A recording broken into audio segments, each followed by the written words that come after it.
As the temperatures continued to be below freezing, there are risks and rewards when electing to exercise outdoors, particularly for those with pre-existing health conditions and the elderly.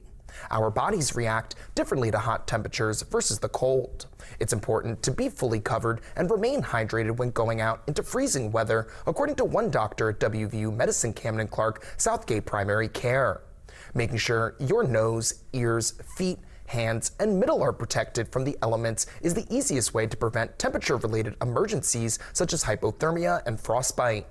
Dr. Kupaswamy says to limit your length of time outside if the temperatures are below freezing. Most important is hypothermia. Patients can, if they are not adequately covered and it's too cold and they stay longer, and those patients who are older, those who don't have, their body is not capable to regulate itself, they can get hypothermic pretty quickly. Exercising outdoors in the cold also has benefits such as endurance for athletes and even the ability to burn increased calories. We'll have more on exercising in the cold weather later tonight.